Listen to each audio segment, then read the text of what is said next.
Divorce officially divorce ആയി എന്ന് എനിക്കറിയാം. പിന്നെ ബാക്കി കാര്യങ്ങൾ അവർ കുടുംബമായിട്ട് തീരുമാനിക്കേണ്ടതല്ലേ, അതവർ തീരുമാനിക്കും. ഒരു പ്രാവശ്യം വന്നിരുന്നു എന്ന് ഞാൻ കേട്ടു. അപ്പോൾ ഞങ്ങൾ പറയും, രഞ്ജിത മോളെ വിഷമിക്കേണ്ട, ഞങ്ങളെല്ലാവരും ഇവിടെ ഉണ്ടല്ലോ, എന്ത് കാര്യവും ഞങ്ങൾ ചെയ്തോളാമെന്ന് പറയുമായിരുന്നു. പിന്നെ കുഞ്ഞുങ്ങളുടെ കാര്യം, പിന്നെ അഡ്മിഷൻ കിട്ടി, അവരുടെ കാര്യങ്ങളൊക്കെ ഇവിടെ എടുത്ത് ട്യൂഷൻ സെൻറ്ററിൽ കൊണ്ട് ചേർത്തു. രഞ്ജിതൻ്റെ വീട്ടിൻ്റെ അടുത്ത് കൂടിയാണല്ലേ, വർഷങ്ങളായി രഞ്ജിതയെ അറിയാമായിരിക്കുമല്ലേ? ഞാനിവിടെ വന്ന കാലം മുതൽ രഞ്ജിതയെ അറിയാം. രഞ്ജിതയെക്കുറിച്ച് ഓർക്കുമ്പോൾ ഇപ്പോൾ വേദനകളല്ലാതെ ഈ നാട്ടിലുള്ള ആർക്കും രഞ്ജിതയെക്കുറിച്ച് മറ്റൊരഭിപ്രായം പറയാനില്ല. രഞ്ജിത അവധിയെടുത്ത് മസ്കറ്റിൽ പോയി. രഞ്ജിതയുടെ സ്വന്തം വീട് എനിക്ക് തൊട്ടയലത്തായിട്ടുള്ളത്.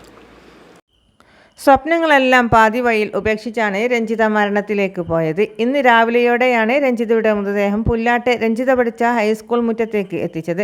നാട്ടുകാരും പ്രിയപ്പെട്ടവരും രഞ്ജിതയുടെ സഹപാഠികളായിരുന്നവരെല്ലാവരും ഒന്നടക്കം ആയിരക്കണക്കിന് പേരാണ് ആ മൃതദേഹത്തിന് ആദരാഞ്ജലി അർപ്പിക്കുവാൻ ആ സ്കൂൾ മുറ്റത്തേക്ക് എത്തിയത്. അവിടെ നിന്നും ഉച്ചയോടെയാണ് രഞ്ജിതയുടെ പണി തീരാത്ത പുതിയ വീട്ടിലേക്ക് മൃതദേഹം എത്തിച്ചതും. കോരിച്ചെരിയുന്ന മഴയായിരുന്നു ആ പ്രദേശത്ത്.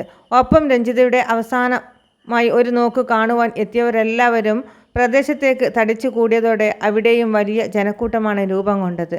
എന്നാൽ യാഥാർത്ഥ്യം എന്താണെന്ന് ശരിക്കും മനസ്സിലാക്കാൻ അറിവായിട്ടില്ലാത്ത ആ കുഞ്ഞുമക്കൾ ഞങ്ങളുടെ അമ്മയെ ഒന്ന് കാണിക്കുമോ എന്ന് ചോദിച്ച് അലമുറയിട്ട് കരഞ്ഞപ്പോൾ ആശ്വസിപ്പിക്കാനാവാതെ വിങ്ങിപ്പൊട്ടുകയായിരുന്നു പ്രിയപ്പെട്ടവരെല്ലാവരും.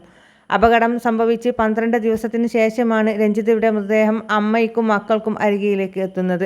അഹമ്മദാബാദിൽ നിന്നും തുടർച്ചയായി പരിശോധന നടപടികൾ പൂർത്തിയാക്കി ഇന്ന് പുലർച്ചെയോടെയാണ് രഞ്ജിതയുടെ മൃതദേഹം തിരുവനന്തപുരം വിമാനത്താവളത്തിൽ എത്തിച്ചത്.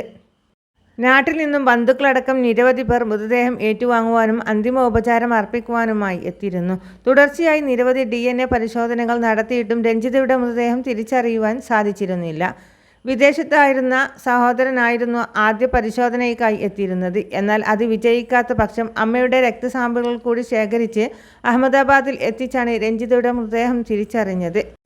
തുടർന്ന് വിങ്ങലോടെയാണ് രഞ്ജിതയുടെ അനുജൻ രതീഷും അടുത്ത ബന്ധുവായ ഉണ്ണികൃഷ്ണനും രഞ്ജിതയുടെ മൃതദേഹം ഏറ്റുവാങ്ങിയത്. ഇന്ന് രാവിലെ 10 മണിയോടെയായിരുന്നു രഞ്ജിത പഠിച്ച സ്കൂളായ പുല്ലാട്ട് ശ്രീ വിവേകാനന്ദ ഹൈസ്കൂളിൽ പൊതുദർശനത്തിനായി മൃതദേഹം എത്തിച്ചത്. തുടർന്ന് ഉച്ചയോടെ 2 മണിയോടെയാണ് മൃതദേഹം വീട്ടിലെത്തിച്ചത്. തുടർന്ന് നിരവധി പേർ രഞ്ജിതയെ അവസാനം ഒരു നോക്ക് കാണുവാനായി എത്തിയതിനാൽ തന്നെ അല്പം വൈകിയാണ് വീട്ടിലേക്ക് മൃതദേഹം എത്തിച്ചത്.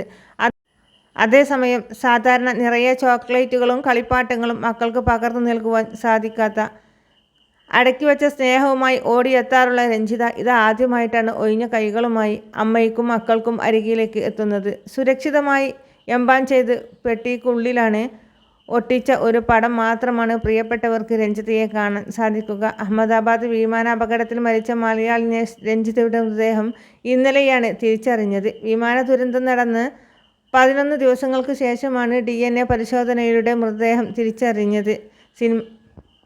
വരും ദിവസങ്ങളിലെ സിനിമ സീരിയൽ വാർത്തകൾക്കും വിശേഷങ്ങൾക്കുമായി ഈ ചാനൽ സബ്സ്ക്രൈബ് ചെയ്യുവാൻ മറക്കല്ലേ. അല്ലാതെ ഈ നാട്ടിലുള്ള ആർക്കും രഞ്ജിതയെക്കുറിച്ച് മറ്റൊരഭിപ്രായം പറയാനില്ല. രഞ്ജിത അവധിയെടുത്ത് മസ്കറ്റിൽ പോയി.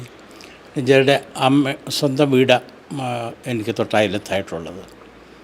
അത് കഴിഞ്ഞിട്ട് അവധി കഴിഞ്ഞ് തക്ക സമയത്ത് മടങ്ങി വന്നില്ല. അപ്പോൾ ഗവൺമെൻറ്റിൽ നിന്ന് അതിനുള്ള പേപ്പേഴ്സ് ചെന്നപ്പോൾ റീജോയിൻ ചെയ്യാനുള്ള പേപ്പേഴ്സ് എല്ലാം ശരിയാക്കാൻ വേണ്ടിയാണ് വന്ന് അപ്പോൾ ഇവർ കുഞ്ഞുങ്ങളെയും കൊണ്ട് അമ്മ വല്യമ്മ കുമ്പഴയായിരുന്നു താമസിക്കുന്നത്. അപ്പോൾ ഇവിടെ സ്വന്തം സ്ഥലത്തൊരു വീട് വേണം, അമ്മയും കുഞ്ഞുങ്ങളെയും സ്വസ്ഥമാക്കണം എന്നുള്ളതായിരുന്നു രഞ്ജിതയുടെ ഏറ്റവും വലിയ ആഗ്രഹം. സത്യം പറഞ്ഞാൽ രഞ്ജിത തിരിച്ചു പോയതും രഞ്ജിതയുടെ ഒരു വലിയ സ്വപ്നമായിരുന്നു സുഖമില്ലാത്ത തൻ്റെ അമ്മയും കുഞ്ഞുങ്ങളെയും സ്വസ്ഥമാക്കുക എന്നുള്ളത്. അപ്പോൾ എൻ്റെ അടുത്ത് വന്നു,